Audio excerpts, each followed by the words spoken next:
Good evening student. हम लोग जैसा बताए थे कि आज से हम लोग क्लास स्टार्ट कर देंगे 5 नवंबर से। तो ऐप पर क्लास स्टार्ट हो चुका है। ठीक है, आप लाइव क्लास देख सकते हैं। ठीक है, आप लाइव क्लास देख सकते हैं। ये क्लास अभी कुछ दिन यूट्यूब पर भी फ्री में जाएगा ताकि आप देख सकें। आज की क्लासेस बहुत लंबी नहीं होगी। बेसिकली आज हम सिलेबस पर डिस्कस करेंगे और सिलेबस में हम एक बार बात भी कर चुके थे कि मॉडर्न से ही क्लास स्टार्ट होगा। तो मॉडर्न में बेसिकली हम जो सिलेबस रखे हैं, देखोगे आप लोग को 2 चीज जानना जरूरी है मॉडर्न में। पहला है इतिहास लेखन और दूसरा है राष्ट्रवाद। अब बोलोगे हेडिंग तो उपनिवेशवाद बनाए हुए हैं, तो उपनिवेशवाद इसलिए हेडिंग बनाए हुए हैं कि राष्ट्रवाद उपनिवेशवाद का क्रिया और प्रतिक्रिया है। राष्ट्रवाद अगर क्रिया है तो उपनिवेशवाद इसका क्या है? प्रतिक्रिया है। तो बिना उपनिवेशवाद को समझे हुए राष्ट्रवाद समझना मुश्किल है।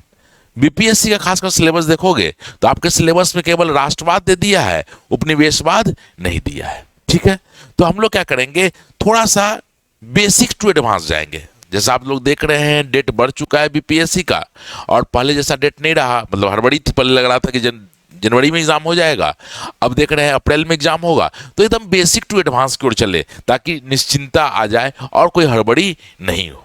तो देखेंगे, तो हम लोग जो नेक्स्ट देखेंगे, सबसे पहले उपनिवेशवाद को समझ लेंगे थोड़ी देर के लिए कि उपनिवेशवाद क्या है। तो देखो, एक जितना भी पीडीएफ है वो आपको टेलीग्राम चैनल पर चला जाएगा, ये हम पहले ही बता चुके हैं। अब समझ लेते हैं उपनिवेशवाद की परिभाषा क्या है। तो समझ लीजिए उपनिवेशवाद का मकसद क्या है। उपनिवेश का मकसद यह है कि मान लीजिए ब्रिटेन ने भारत पर शासन किया, तो उनके शासन करने का मकसद क्या है? उनके शासन करने का एक ही मकसद है कि भारत से जितने भी आर्थिक क्रियाकलाप हो उसका भारत से क्या करे, धन को भारत से कहां लेके चले जाए? इंग्लैंड लेके चले जाए। इसलिए उनका मकसद है कि भारत का आर्थिक शोषण हो।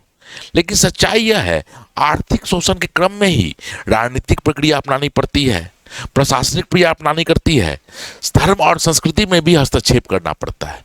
इसलिए देखिएगा, कहने के लिए तो ये आर्थिक संबंध है, लेकिन यह राजनीतिक को भी प्रभावित करता है, प्रशासन को भी प्रभावित करता है और हर पहलू को प्रभावित करता है। ठीक है, जब बात करते हैं इसके प्रभाव को, तो इसके प्रभाव को 2 भागों में बांटा जाता है, प्रत्यक्ष प्रभाव और अप्रत्यक्ष प्रभाव। प्रत्यक्ष प्रभाव और अप्रत्यक्ष प्रभाव। जब हम बोलते हैं प्रत्यक्ष प्रभाव, तो प्रत्यक्ष प्रभाव का मतलब हुआ जो जिसका मकसद था ब्रिटेन, मान लीजिए कोई देश जब शोषण कर रहा है उसका मकसद एकदम यही करना, वही प्रत्यक्ष प्रभाव। और अप्रत्यक्ष प्रभाव का मतलब वो प्रभाव जो उनका मकसद तो नहीं था लेकिन वो भी दिखना शुरू हो गया। जैसे समझ लेते हैं, भारत पर ब्रिटेन ने शासन किया, उसका प्रत्यक्ष प्रभाव क्या दिखा? गरीबी दिखी, बेरोजगारी दिखी, उद्योगों का पतन दिखा, शिल्पकारों का पतन दिखा। ये तो एकदम दिख रहा है, लेकिन इसके कुछ अप्रत्यक्ष प्रभाव भी निकले। अब इसका अप्रत्यक्ष प्रभाव क्या निकले? प्रत्यक्ष प्रभाव क्या निकले? तो इसी कारण राष्ट्रवाद का विकास हुआ, इसी कारण रेलवे का विकास हुआ, इसी कारण डाकघर का विकास हुआ। यद्यपि ब्रिटिश चाहते नहीं थे, ब्रिटिश कभी भी भारत का आधुनिकीकरण नहीं चाहते थे, लेकिन उनको यह करना पड़ा। इसलिए करना पड़ा कि आर्थिक शोषण ढंग से हो सके। लेकिन इसके कुछ क्या पहलू निकल के आए, वही बता रहे थे कि धीरे धीरे उपनिवेशवाद राष्ट्रवाद की ओर चला गया। फिर उपनिवेशवाद के विभिन्न चरण है। जैसे आप बात करते हैं उपनिवेशवाद के विभिन्न चरण, तो समझ लीजिए जब हम बात करते हैं विभिन्न चरण, तो ये भारत के हिसाब से नहीं हो रहा है। इंग्लैंड में अगर परिवर्तन होगा, अगर इंग्लैंड में परिवर्तन होगा तो उसका असर भारत पर भी दिखेगा। अगर इंग्लैंड में परिवर्तन होगा तो उसका असर किस पर दिखेगा? भारत पर भी दिखेगा।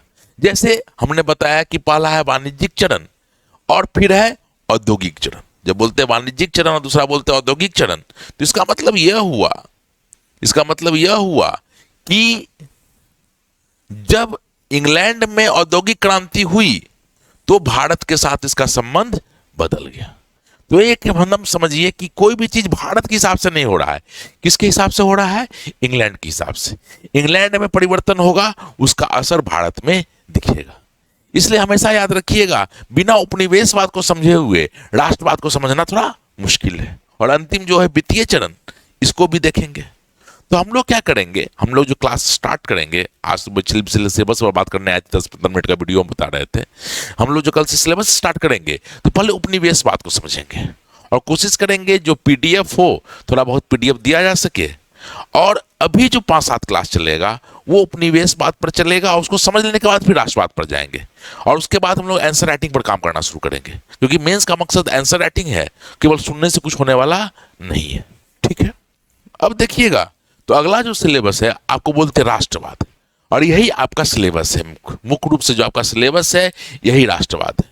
यह है अर्ध राष्ट्रवाद, फिर 1857 का विद्रोह, फिर आधुनिक राष्ट्रवाद। और इसी आधुनिक राष्ट्रवाद में कांग्रेस से शुरू होके और 1947 तक की घटनाओं को पढ़ते हैं। देखिए, पूरा तो नहीं पढ़ना है, बीपीएससी में देखा जाए तो कोशिश करेंगे कि जो मेंस का सिलेबस है उसको ढंग से राइटिंग उस पर काम करें, क्योंकि पढ़ने से कुछ नहीं होने वाला, लिखने से आने वाला है। तो मेंस की ओर कैसे जा सके, कैसे लिखा जाए आंसर को, इनरिचमेंट कैसे किया जाए, इस पर बेसिकली काम करेंगे। लेकिन फिर भी आपको एक और पूरा सिलेबस दिखना होगा। और यही अर्धराष्ट्रवाद में जब बात करते हैं तो इसी अर्धराष्ट्रवाद में बोलते हैं जनजातीय विद्रोह और किसान विद्रोह या किसान आंदोलन। यही अर्धराष्ट्रवाद के पहला चरण पढ़ेंगे किसान और दूसरा पढ़ेंगे जनजाति विद्रोह, और यहीं से आपका सिलेबस प्रारंभ हो गया है। और हर साल या तो मुंडा पूछेगा या संथाल पूछेगा, तो इस पर कैसे राइटिंग होगा, कैसे होगा, इस पर भी काम करेंगे। ये तभी संभव है जब हम लोग उपनिवेशवाद को ढंग से देख लेंगे। ठीक है, फिर देखिएगा नेक्स्ट जो है, ये तो थोड़ा प्रिंटिंग एरर है ये। ठीक है, सामाजिक एवं धार्मिक सुधार आंदोलन, भारतीय राष्ट्रीय कांग्रेस, गांधीवादी आंदोलन और संवैधानिक विकास। आप नोट कर रहे होंगे पिछले 2-3 साल से संवैधानिक विकास से क्वेश्चन पूछने लगा है, और बच्चे को इसमें पकड़ नहीं होती। बच्चे रटने का प्रयास करते हैं, जबकि रटना नहीं है, एक तरह से समझिए पॉलिटी का भाग है। और होता क्या है, क्लास जब हम लोग लेते हैं तो पॉलिटी वाले सर हिस्ट्री वाले पर छोड़ देते हैं, और हिस्ट्री वाले सर पॉलिटी पर छोड़ देते हैं, और यहाँ से हर साल एक क्वेश्चन बना ही है, इसलिए अब इसको आप छोड़ नहीं सकते हैं। और गांधीवादी आंदोलन तो मुख्य पृष्ठभूमि में ही, इसको नहीं छोड़ सकते हैं। और भारतीय राष्ट्रीय कांग्रेस से जनरली क्वेश्चन नहीं पूछता था, लेकिन आप देखे होंगे लास्ट ईयर बीपीएससी पूछ दिया था उदारवादी चरण और उग्रवादी चरण की विशेषता। तो स्वाभाविक है अब कोई चीज छोड़ नहीं सकते हैं कि हमारी समस्या यह है कि कभी लॉन्ग क्वेश्चन और शॉर्ट क्वेश्चन दोनों मिला के पूछता है, और अब शॉर्ट क्वेश्चन जब से पूछने लगा है तो जो प्रश्न पूछने की जो गंभीरता है या उसका जो रेंज है बढ़ गया है। ठीक है, तो हम लोग क्या करेंगे, एक्चुअली हम फिर बताएंगे कि ऐप पर हम 6:30 बजे आ जाएंगे लाइव, और आप लाइव आज देख सकते हैं, और यही वीडियो यूट्यूब पर जाएगा। तो कल से हम लोग क्या करेंगे कि उपनिवेशवाद से क्लास प्रारंभ करेंगे।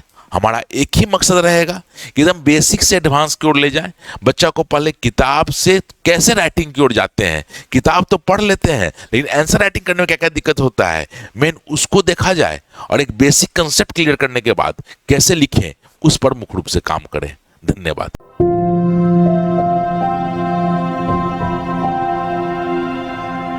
thank you